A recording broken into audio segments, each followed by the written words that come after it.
2024년 로잔 대회를 앞두고 온누리 전 캠퍼스가 사도행전 설교를 하고 있습니다.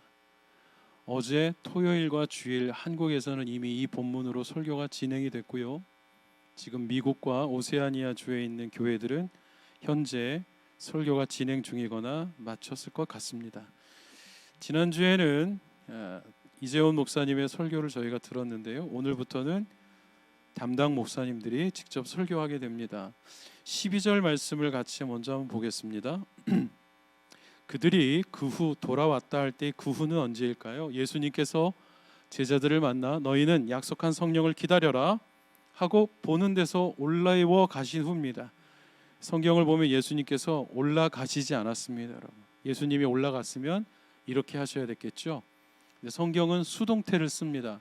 올리워 가셨다. 누가 끌어올린 것처럼. 올 때도 보내서 오신 분이 갈 때도 부르시니까 올라가시는 모습을 보여줍니다.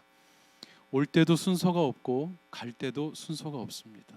여러분이 스스로 그걸 결정하지 마시고 주님이 불려 올리실 때까지 그분께 맡기십시오.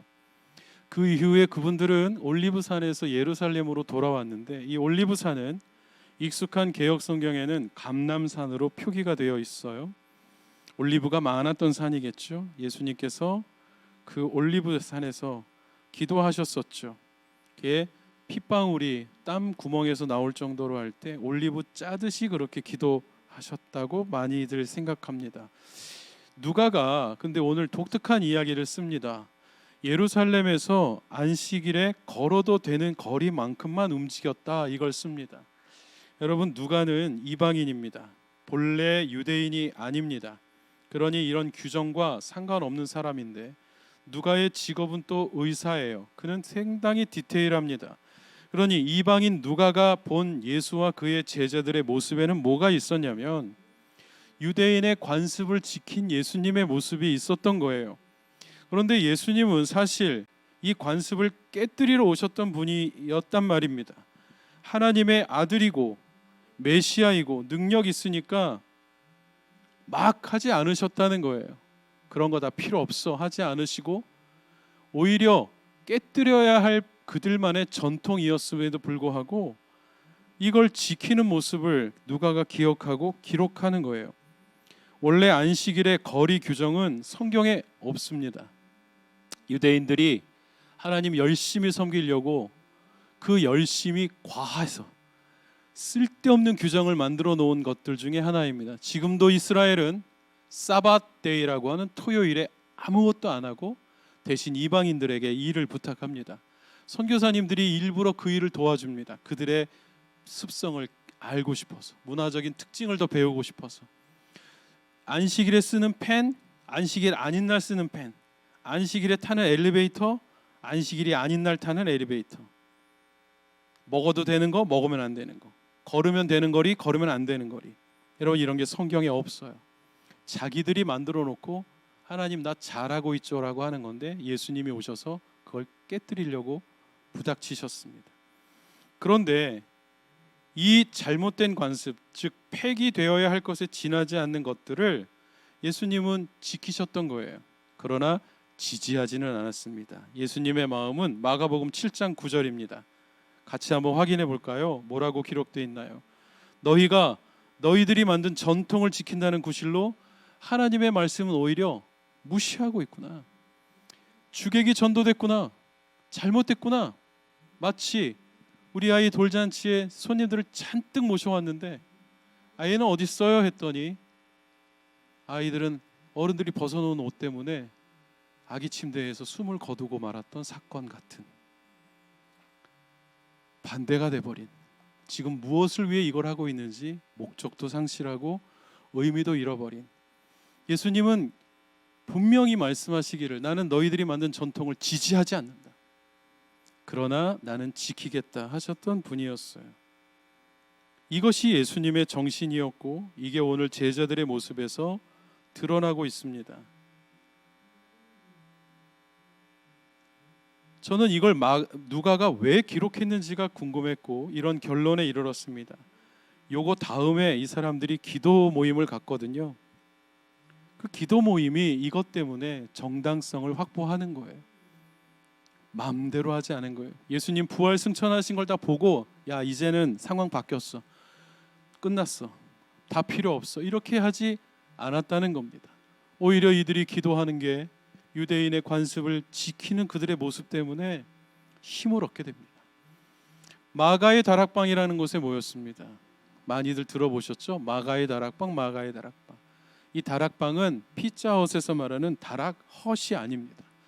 우리나라에 그게 없기 때문에 다락이라고 번역을 해놓은 게 지금까지 내려왔지, 원래는 뭘까요?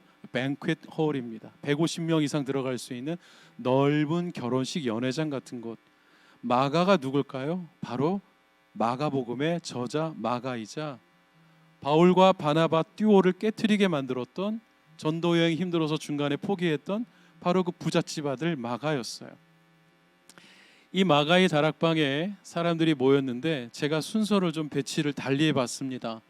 마가가 쓴 거, 누가가 쓴 거랑은 달리 베드로와 안드레 형제, 야고보와 요한 형제, 그리고 빌립과 바돌로메, 바돌로메는 나다나엘입니다. 야, 이스라엘에 무슨 선한 게 있어. 자기가 사는 마을을 벗어나고 싶어 했던 그 친구. 나는 이 동네 벗어나는 게 꿈이에요 했던 강원도 도계 전도여행 때 만났던 어느 학생 같은 그런 사람. 근데 예수님이 그를 보고 네 그 마음에 간사한 것이 없구나, 네가 무화과 나무 아래 있을 때 내가 널 보았어 라고 말씀하시니 내 주여 하고 무릎 꿇었던 나다나엘, 예수님 옆구리에 손을 넣어봐야 내가 믿겠다고 했던 실증주의자 토마스, 인도의 선교사로 가서 돌아가신 그분, 세리였던 사람이 공적인 죄인에서 예수님의 제자가 된 마태, 그리고 야고보가 너무 많으니까 누구의 아들인지 구분해 놓았던 알페오의 아들 야고보, 그리고 셀료딘이라고 말하는 시몬이 있었는데, 셀료딘이 우리말 성경에는 열심당원인데 이 사람들 누구냐면요, 데모하는 사람들이에요. 유대가 지금 로마의 압제 아래 있는 것은 이건 눈으로 보고 있으면 안 된다, 들고 일어서야 된다, 늘 손에 돌을 들고 다니던 사람이었어요. 과격한 유대 급진주의자가 예수님의 제자 중에 한 명이었습니다. 또한 야고보의 아들 다데오라는 사람이 예수님의 제자이기도 했어요. 이 사람도 유다였습니다. 다데오는 이런 질문을 해서 유명해졌습니다. 예수님, 당신이 정말 메시아면 왜 이렇게 숨어 다니냐?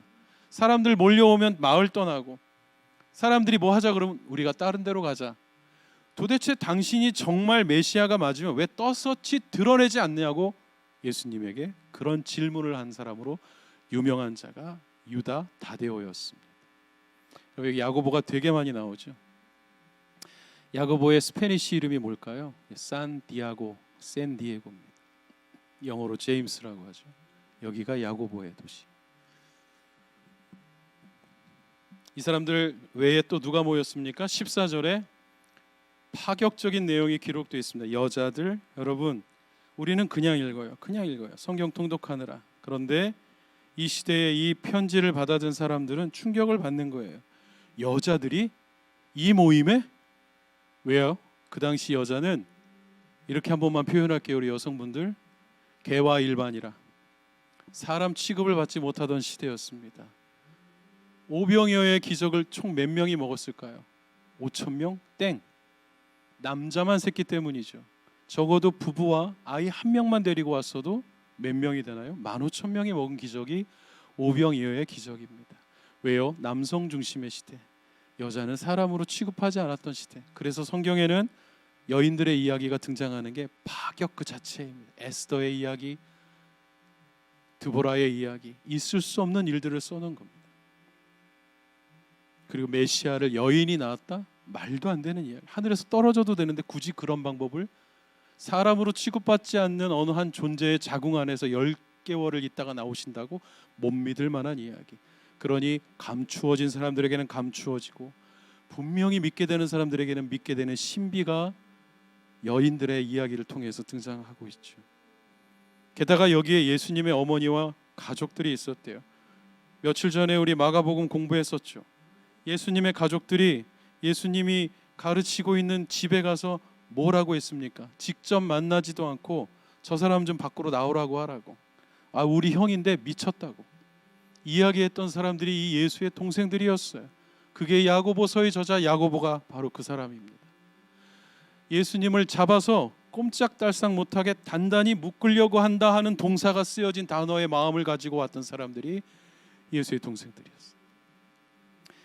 여러분, 그런데 이분들이 지금 뭘 하고 있습니까? 14절 하반절에 지금 뭐 하고 있어요? 한 마음으로 기도에 전념하고 있다. 누가는 이걸 쓰고 싶어 하고 있습니다. 급진주의자도 있고요. 이 세상 뒤집어 엎어야 된다고, 회의만 하면 돌 들고 나가자고 하는 586 세대 같은, 386 세대 같은 친구도 있고, 예수님한테 맨날 뭐라고 했던 다데오도 있고, 당신이 떳떳하면 왜 아무 말도 못하냐고 하는 사람도 있고, 예수가 미쳤다고 했던 가족들도 다 모였는데, 그때 너 왜 그랬냐, 너 뭐냐, 너 여기 왜 왔냐가 아니라 뭐 하고 있다고요? 한 마음이 되어 기도하고.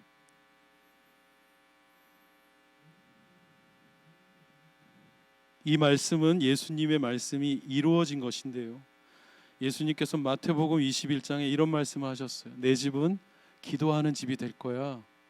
근데 여러분, 이 말씀은 원래 누가 누구에게 했던 말씀입니까?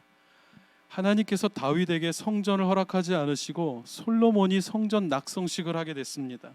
그 아들이 했어요. 수많은 사람들이 모여왔고, 영화에서 왔던 시바의 여왕이 계단 세다가 어지러워서 못 세겠다 할 정도로 어마어마한 성전 낙성식이 열렸어요. 수많은 나라의 왕들이 와서 이제 축사 준비하고, 개회사, 축사, 권면사, 총회장 오시고 다 이러고 있는데 아무것도 진행을 못해요. 하나님의 영광이 임해서 구름이 무릎 아래까지 빼곡하게 차니까 순서지 다 필요 없고 다 엎드려야 돼요. 안 보이니까, 하나님의 영광이 임하니까. 순서 뒤에 뭐가 있는데 왜 이거 안 하냐가 무의미한 거예요.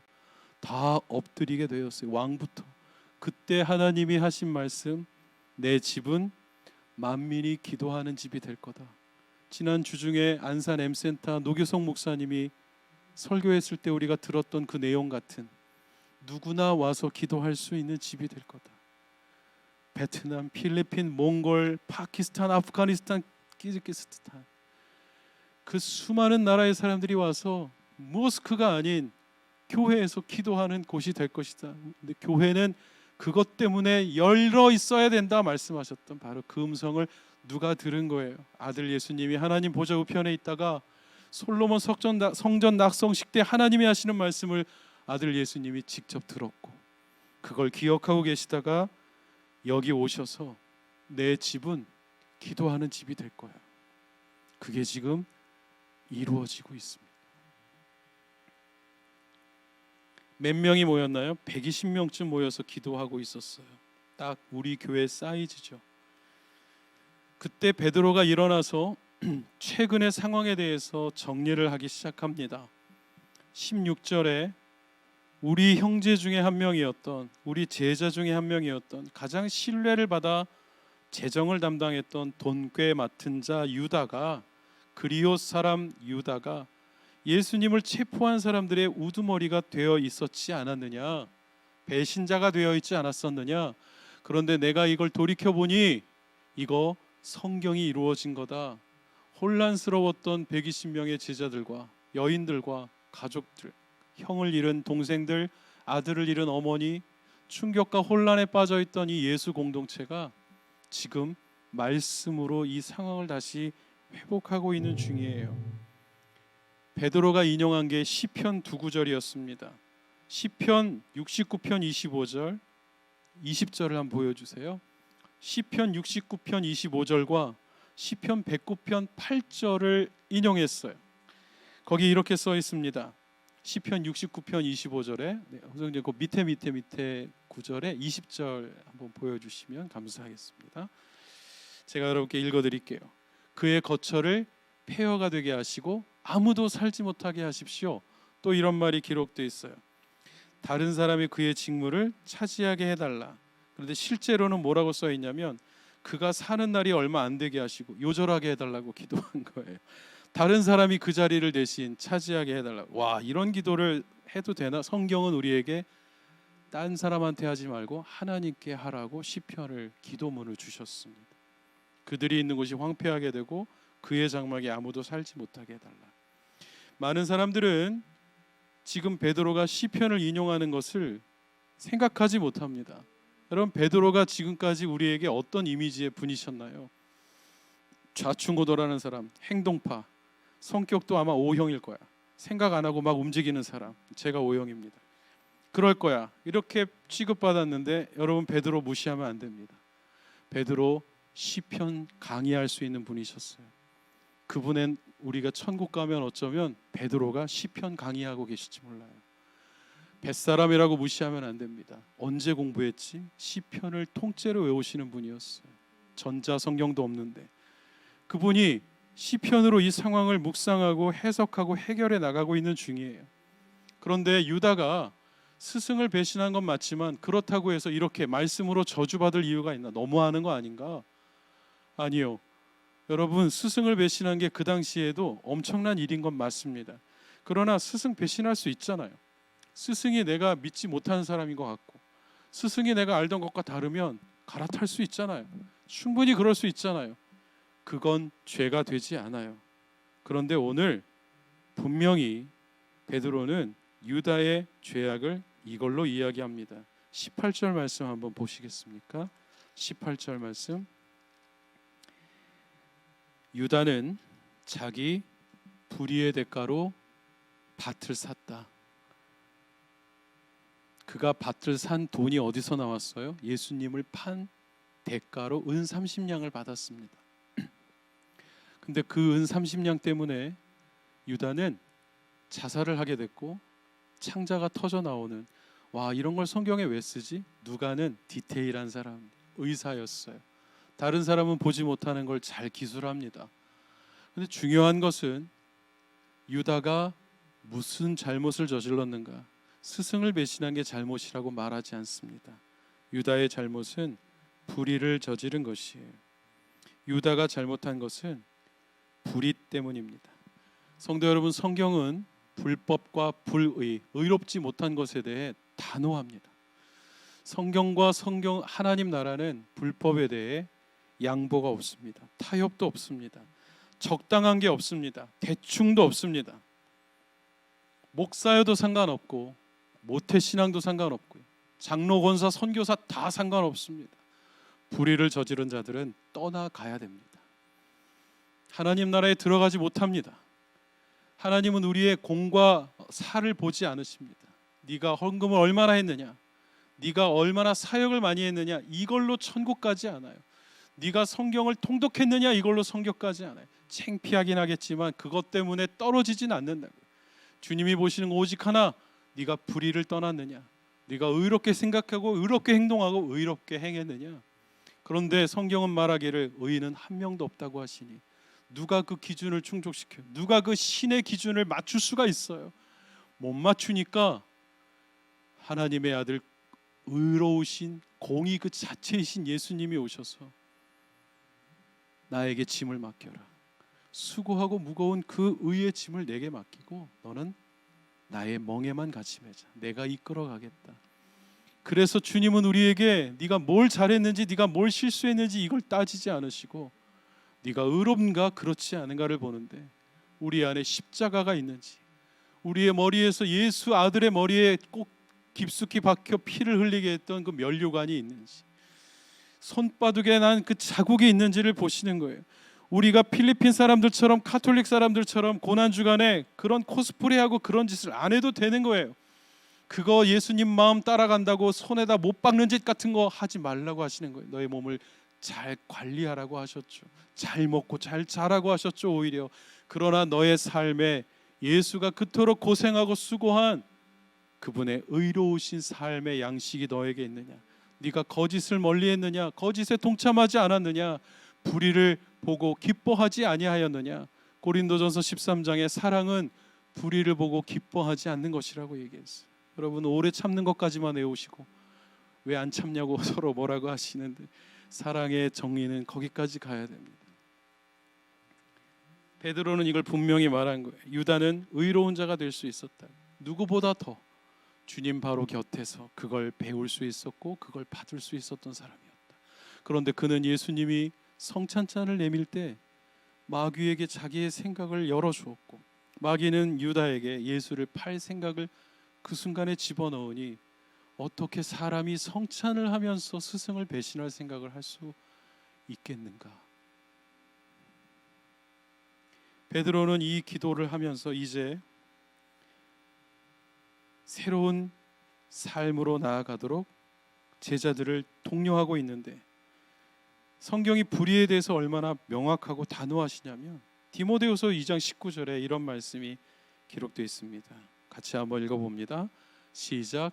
주의 이름을 부르는 자마다 불의에서 떠나라고 바울이 말씀하셨어요.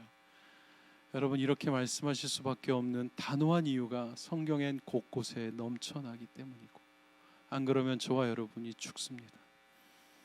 주님의 이름을 부르는 기도하는 사람, 주님의 이름을 부르는 찬양하는 사람, 주님의 이름을 부르는 설교하는 사람, 불의에서 떠나야 합니다. 이제 베드로는 제자들에게 독려합니다. 우리 이거 다시 시작하자. 그래서 보궐 투표를 하자. 원래 우리가 12명이었다. 그런데 우리 모임에 결격이 생겼다. 한 명이 비참한 최후를 맞이했다. 예수님의 공동체는 실패한 것 같고, 예수님도 실패한 것 같고, 그러나 주님이 부활하시고 우리를 만나주신 걸 우리가 눈으로 직접 보지 않았느냐? 우리 눈에서 그분이 내가 다시 올게 하면서 약속 주시고 떠나가지 않으셨느냐? 이제 그분이 없어. 그리고 성령 오시지 않았어요. 다음 주에 오세요, 말하자면. 그런데 아직 오시지 않았어요. 이때 어떻게 해야 돼요? 베드로가 우리가 이제는 스스로 하자. 그분이 안 계시지만 그분이 가르쳐 주신 것으로 우리가 스스로 하자면서 가장 먼저 하는 게 보궐투표하자. 12명이 다시 채우자. 다시 시작하자였어요. 조건이 있었습니다. 다시 예수님의 제자 12명이 되는 사람들은 누구여야 하는가? 구조를 보면 예수님 12명, 그리고 성경에는 이렇게만 다닌 걸로 보이지만 수백 명이 따라다녔어요. 제자 후보생 같은 사람들이겠죠. 그러니 이 500여 명 되는 사람들 가운데서 이런 기준을 내세우는데 21절과 22절입니다. 주님께서 항상 우리와 같이 다니시던 동안에, 그러니까 예수님의 사역의 시작을 언제로부터 보냐면 요한에게 세례받고 물 위를 올라오실 때부터 우리가 보는 데서 올리워 가시, 여기도 수동태죠. 올리워 가실 때까지 이 기간 동안 같이 있던 사람이어야 한다. 근데 여러분, 이 기간에 무슨 일들이 있었어요? 수많은 위기가 있었습니다. 제사장들에게 잡혀 죽일 뻔한 일도 있었고, 멱살 잡힌 일도 있고, 수많은 일이 있었어요. 귀신 만나고, 이런 모든 상황에 떠난 제자들도 있어요. 친구 한 명 데리고 와서 당신이 어딜 가시든지 끝까지 따라가겠습니다 이랬더니 예수님이 그 둘을 보고 하시는 말씀이, 여우도 굴이 있고 공중의 새도 깃들 가지가 있는데 뭐가 없다고 하셨습니까? 인자는 머리 둘 데가 없다. 여러분, 저는 이거를 베개 없이 사는 인생이시구나, 비참하구나, 홈리스처럼 살겠다고 하시는 거구나, 이렇게 이해했어요. 근데 그 제자도 그렇게 이해했나 봐요. 이건 아닌데 하고 저 갑자기 장례가 나서 좀 집에 가봐야 되겠습니다. 멀쩡한 사람 한 명 죽입니다. 예수님이 그 둘을 보는데 그 얘기한 사람이 처음 예수님 만나러 온 사람이 아니라 친구 데리고 온 사람이었어요. 끝까지 따라가겠다고 한 사람. 그랬더니 전도한 사람을 두고 데리고 온 사람이, 원래 제자였던 사람이 저 집에 큰일이 생겨서 좀 가봐야 되겠습니다. 발을 빼려고 하니까 예수님 하신 말씀, 죽은 자는 죽은 자가 장사하게 하고 너는 나를 따라라. 예수님 따라가는 게 쉽지 않았던 거예요.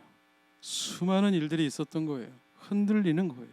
믿음도 흔들리고 세상도 흔들리고, 이게 맞나 싶은 일들이 계속 벌어졌던 거예요. 그럴 수 있다는 거예요. 자기도 그랬으니까. 예수님 십자가에 못 박히자 나 저 사람 모른다고, 모른다니까 하고 저주할 정도로 그럴 수 있었다는 거예요. 처음 당하는 일이니까, 잘못 믿었으니까. 내가 믿었던 예수는 십자가를 뽑는 예수였는데 그대로 죽어버리니 헷갈릴 수밖에 없었던 거예요. 근데 이제는 아니라고. 부활하신 그분이 그럼에도 불구하고 나를 찾아와 주셨고 우리를 다시 모으게 해주셨으니 지금 그분 안 계셔. 약속하신 성령도 우리는 알지만 그분들은 몰라요, 언제 올지. 그러니 우리 어떻게 해야 돼요? 기도에 전념하자. 이제 네가 셀러리니니 누구니 예수를 미쳤다고 했니 뭐랬니 이런 건 그만 얘기하고 한 마음이 되어 기도하자. 그리고 다시 시작하자. 그런데 아무나 이 자리에 올 수는 없다. 흔들릴 수는 있었지만 주님을 완전히 떠나지 않은 사람 가운데서 12명을 다시 채우자. 그리고 그에게 예수가 부활했다는 이 놀라운 사실을 세상은 너를 미쳤다고 하겠지만 증거하는 사람이 되게 하자. 그래서 복수 추천을 받습니다. 23절에 요셉과 마띠아를 뽑았어요. 그리고 이 두 사람, 추천받은 두 사람을 두고 베드로가 다시 기도하는 거예요. 24절에 뭐라고 기도하나요? 주님, 저는 제 생각을 알지만 내가 어느 후보를 지지할지, 제가 2당인지 1당인지, 그러나 저는 저들의 생각은 모르겠습니다. 우리 기도하고 있지만 이들의 생각을 모르겠습니다. 한 길 물속은 알아도 10길 물속은 알아도 한 길 사람 속은 모르겠고, 잠언에도 저 깊은 사람의 마음속을 아는 사람은 아무도 없다고 하시니 우리는 모르겠습니다. 그러나 주님, 당신은 저의 생각도 우리 모두의 생각도 꿰뚫어 보는 분이 아니십니까? 그러니 당신이 누굴 택하셨는지 우리에게 보여달라고 기도했어요. 그게 투표였습니다. 그러니까 베드로의 기도를 제가 어제 설교 준비하면서 이런 말이었을까 하고 다시 정리해 봤는데요. 주님의 뜻을 알고 싶잖아요. 우리 주님, 저희 집에 왜 이런 일이 일어났습니까? 주님, 우리 애가 왜 갑자기 이렇게 멀쩡하던 애가 왜 이렇게 되는 겁니까? 주님, 당신의 뜻은 어디 있습니까? 전 세계 기도자들의 기도를 모으면 다 이거예요. Why me? 당신 왜 이러십니까? 그런데 그걸 알 수가 없으니 당신의 의지, 의도, 생각이 뭔지 우리가 좀 확인하게 도와주시면 안 됩니까? 오늘 같으면 요셉과 마띠아를 우리가 뽑고자 하는데 당신이 뽑으셔야 되는데 예수님이 안 계시니 투표할 테니까 이걸로 확인하게 해달라고. 하영조 목사님이 2011년 8월 새벽 1시 반에 주무시다가 돌아가셨어요. 그러니 교회가 난리가 난 거예요. 아무 말씀을 안 하고 가셨거든요. 후계자는 이응 디귿 리을 이런 것도 안 하시고 가셨으니, 그래서 뭐 했냐면 장로님들이 우유 대리점 사장님이기도 하시고 학교에서 일하기도 하시고 회사 중역이기도 하신데 조를 짜서 2달 내내 매일같이 서빙고 양재 모든 캠퍼스에 모여서 다 여기 올라와서 딱딱한 바닥에 무릎 꿇고 기도하기 시작했어요. 당신의 뜻이 어디 있는지를 알게 해달라고. 그리고 5명의 후보가 선출이 됐고 최종 후보 2분 중에 한 분이 제가 저분을 지지하겠습니다 하고 내려놓으심으로써 지금 이재훈 목사님이 담임이 되신 상황. 당신의 뜻이 어디 있는지 아는 방법, 그게 투표였어요. 그럼 여러분, 제비뽑기가 역시 성경적이구나. 여러분, 제비뽑기가 정말 오늘날에도 만능 열쇠 같은 게 될까요? 이 일이 있기 얼마 전에 있었던 제비뽑기는 뭐였는지 혹시 기억하십니까? 예수님 십자가에 달아놓고 로마 병정들이 그분의 겉옷 나누는데 제비뽑기 했어요. 그리고 지금 이 시대는 신약 시대가 아닙니다. 우리가 부르기를 신약이라고 하는 거지 베드로는 뭔 소리예요? 아직 우린 구약이에요. 그러니 이들은 구약에 있었던 방법을 그냥 쓴 거예요. 원래는 뭐예요, 여러분? 이걸 안 해도 되는 모임이어야 되는 거예요. 이거 안 해도 돼. 우리 이분 믿어요. 자원하셨어요. 너무 고마워요. 이러고 끝나야 되는 거예요. 교회 공동체는. 그러니까 지금 베드로는 주님도 안 계시고 성령님도 안 계시니까 우리가 할 수 있는 수준에서의 긴급 버튼을 누르자고 말한 거예요. 그게 제비뽑기였습니다. 제비뽑기를 만병통치약으로 이해하면 안 될 수도 있어요. 그런데 명확했어요. 기도를 이렇게 했어요. 이 섬김과 복음을 전하는 자의 임무를 유다가 안 했습니다. 유다는 이걸 버렸습니다. 떠났습니다. 이 일을 맡아서 하게 할 사람을 뽑아 주십시오.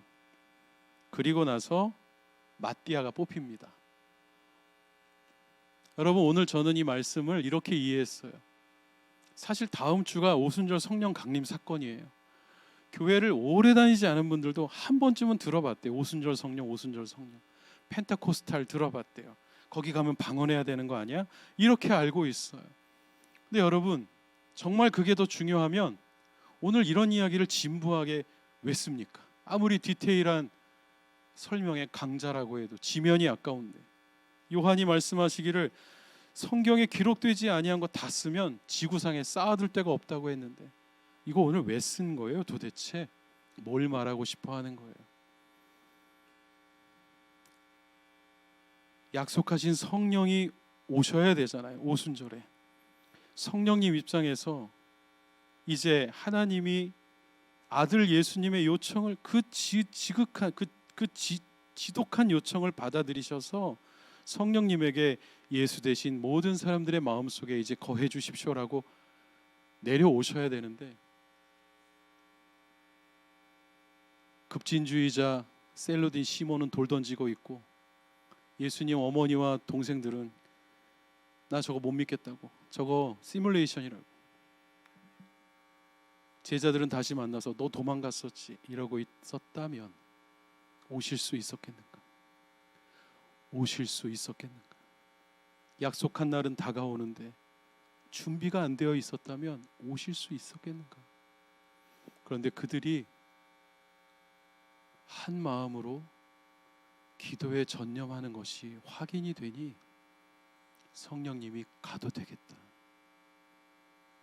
내가 이들과 함께 할 수 있겠다. 그게 오순절이지. 오순절에 성령이 왔는데 불의 혀가 갈라지고 방언 터지고 손에서 불 나가고 안 보던 거 보고, 여러분, 성령님을 그따위로 모시면 안 되는 겁니다. 성령님은 세상에서 가장 예민하신 분이요, 가장 부드러우신 분이며 가장 민감하신 분이시기 때문에, 가장 친절하시고 가장 온화하신 분이기 때문에 방언 받고 싶을 때 성령 하면 안 오신다. 선물인데 선물 달라고 들어 누워서 선물 받으면 그게 선물입니까? 엄만 그거 볼 때마다 내던지고 싶지. 애가 들어 누웠던 것만 기억이 나니까 집에 있는데, 성령님을 내가 안 되는 거 뭘 더 하고 싶어서, 뭘 좀 보고 싶어서, 설교도 성령의 권능이 임하면 이 권능이 다이너마이트입니다. 여러분 삶에 폭발적인 능력이 나타나야 됩니다. 안 나타나는데, 근데 지금까지 내가 참고 견디고 여기까지 와 있는 게 사실 그게 능력 아닌가? 사실 그게 정말 성령이 하시는 일 아닌가요? 몇 번이나 그만둘 수 있었잖아요. 다른 종교 갈 수도 있었고, 다른 어떤 은혜를 구할 수도 있었잖아요. 나 구원 받았나? 여러분 헷갈리세요? 오늘 여기 나와 계신 거 보니까 여러분 구원받은 게 맞는 것 같아요. 그렇지 않으면 어떻게 지금 여러분과 저의 삶에 일어나는 일을 견디며 걸어오고 계십니까? 그분이 구원해 주시고 붙잡아 주고 계시기 때문이죠. 다음 주가 오순절 성령 강림인데요, 저는 그날만 되면 1년에 한 번 부르는 크리스마스 찬양처럼 마지막 날에 그거 부르고 성령 관련된 찬양 막 부르고 다 좋아요. 저도 그랬습니다. 제가 찬양 인도자였었기 때문에 나중엔 너무 죄송하더라고요. 평소엔 의지 안 하면서 그날만 뭘 좀 해달라고 떼쓰는 것 같이 내가 예배하고 있었구나. 적어도 오늘 저는 누가가 기록한 오늘의 이 본문, 이 사람들 모여서 뭐 했나? 왜 이걸 기록했나? 성령이 이들에게 오실 수 있는 이유가 있었구나. 두 가지로 저에게 적용하고자 했습니다. 첫 번째는 불의에서 떠나라. 두 번째는 한 마음으로 기도에 전념하자. 그러면 그분이 오시지 말라고 해도 오실 거예요. 기뻐서 오실 수밖에 없을 거예요. 그리고 그분이 오시면 우리의 삶은 진정으로 변화될 것입니다. 오늘 우리가 이 찬양을 했어요. 우리 함께 기도해. 부흥팀 노래거든요. 고영훈 전사님이 녹음할 때마다 기도할 때 항상 했던 말이 있어요. 성령님 당신이 오시면 모든 것이 완성됩니다. 성령님 당신이 오시면 모든 것이 정리됩니다. 성령님 당신이 오시면 모든 것이 해결됩니다. 성령님 당신이 오시면 모든 것이 보이고 들리게 될 것입니다. 성령님 와주십시오. 와주십시오. 녹음할 때마다 매번 그렇게 기도했어요. 그리고 저희가 같이 이 노래를 녹음하고 예배하듯이 녹음했어요. 그때 저희 녹음 기사였던 분이 저희들을 도와주는 어시스턴트였는데 저 사람들은 누구지? 왜 저걸 노래하면서 울지? 너무 이상했대요. 그리고 밖에 나서 담배 피면서 뭐 하는 사람들이지? 왜 노래만 하면 울지? 그리고 저 사람들 격려해 준다고 누가 도시락 싸왔는데 노래 듣고 간다고 하면서 파송의 노래를 녹음하는데 다 우니까. 왜냐하면 선교사 헌신했는데 선교지 못 나가고 행정하고 있는 우리 간사님들이었거든요. 다 우니까 저 사람들 왜 울지 그러다가 지금 그분 목사님 됐습니다. 성령님이 오시니까, 한 마음으로 기도하니까, 불의에서 떠나 주님 앞에 기도하니까 성령님이 오셨던 거예요. 그리고 그분이 모든 걸 해결해 주셨던 거예요. 성도 여러분, 저는 우리 교회가 사도행전에 이런 교회가 되기를 기도하고 싶습니다. 우리 같이 함께 찬양하며 주님 앞에 기도하며 나아가겠습니다.